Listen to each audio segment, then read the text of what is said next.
Instagram is removing likes from its platform. Really, Instagram? Are you sure that's such a good business move? So what does it mean for you if you are a small business or influencer who's solely relying on Instagram? Part of the narrative as to why Instagram is putting that change in place is because they want to help with mental health. Apparently, a lot of individuals are getting caught up with the vanity metric of likes, and so they want to completely remove it to help. Since when do corporate brands care about our mental health? Cardi B, interestingly enough, announced in one of her live videos that it's complete bullshit and it's just a way for Instagram to grease up their pocket. Actually, I agree with her. Yeah, it's just gonna be increasingly difficult for smaller brands and businesses or smaller influencers to get organic reach. 2019 has actually been extremely competitive. Everything that used to work perhaps 2 years ago is no longer working, so everything's been thrown around its head. My purpose in this video is to provide you with 3 strategies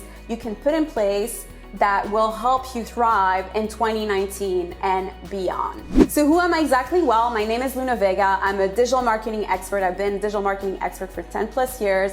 And my channel is all about providing you non-BS strategy, because there's a lot of BS out there, on how you can grow your business online. So if you haven't already, make sure to subscribe and let's get started. Now that Instagram is removing likes, what does it mean for your business if you've been extremely active on Instagram? First and foremost, I think that the metrics people are going to go by are going to change drastically. We're probably gonna see people looking more at the amount of followers that your brand has, the amount of engagement and comments that you're getting on photos, and the blue check mark probably is going to be more important in setting brands as authorities in the future. Most importantly, though, before I talk about these tactics, there's something very important you need to keep in mind, and a lot of small businesses forget.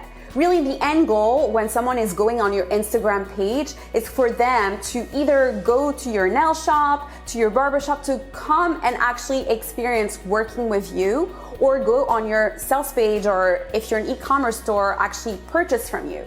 A lot of time that's forgone, and the actual offers that are on the bio are just non-enticing.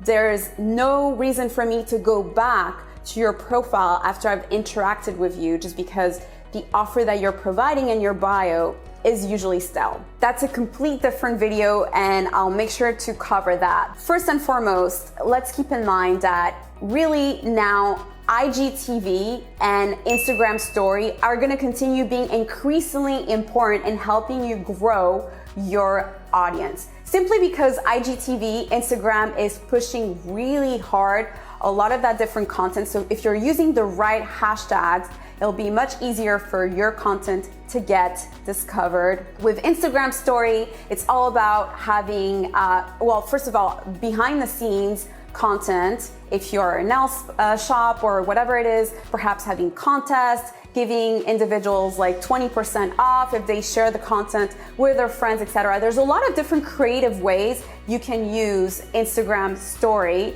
in order to get people to engage and share your content with their friends. Personally, I think IGTV is going to be great because you can leverage a lot of the trending content that's out there. So content that's gone viral, you can repurpose it to help get some traction and get your account discovered. The second thing that you might want to do is run paid ad, whether it's Instagram story ads or feed ads. A lot of brands and smaller influencers often shy away from running any kind of ads.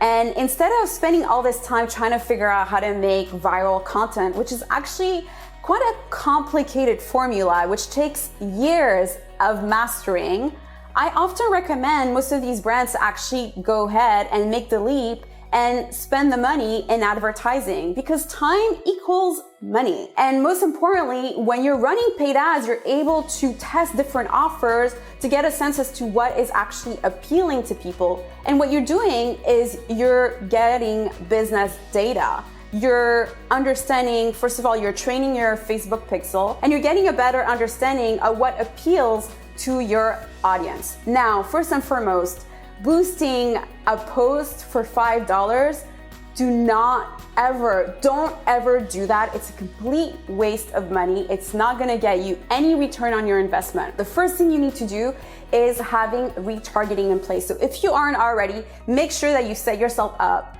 as a Facebook business page in order for you to be able to run ads and set up a retargeting campaign. What does it mean? Simply that anyone who goes on your Instagram page, you'll be able to retarget them with either a story ad with a special offer, driving them to your sales page or to free tutorial, an opt-in offer, etc. Or you can also drive them to your Instagram if you want. I personally love sales pages, but it's up to you. The second thing you want to do is have a conversion campaign set up. What a conversion campaign setup means is that when you're setting up your ad, you want to make sure that these people are going to convert, meaning either by purchasing something or by providing you an email address. I often opt in for number 2 because you want to build a relationship with these individuals. You want to have them inside of an email sequence in order for them to remember who you are and work with you in the future or come to your spa, whatever it is. So unfortunately, 2019, 2020, moving forward, paid advertising is going to be more important than ever.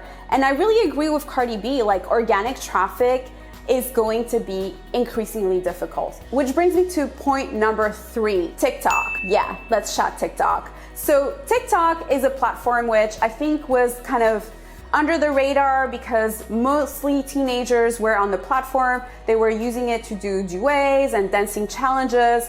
However, this year, more and more brands and influencers have been starting to play around, myself included, with TikTok. You can have organic reach pretty fast because it's still a new platform. There's not as many restrictions. Obviously, at one point, they're gonna start opening up their advertising platform. They've only rolled that out in India right now, but obviously, as a business, it's important for you to start looking into new territories, especially if Instagram is becoming increasingly expensive. Obviously, TikTok is still completely new, and anything that's more comical does really well on TikTok. And if you guys want, I can do an entire video about TikTok. All right, guys, well, that's it for today. I hope that you found this information useful. If you haven't already, please make sure to give me a like and comment if you have any questions. I would love to hear from you. Make sure to subscribe. Until next time, guys, I promise I'm back on YouTube. It's been a while and I've really missed it.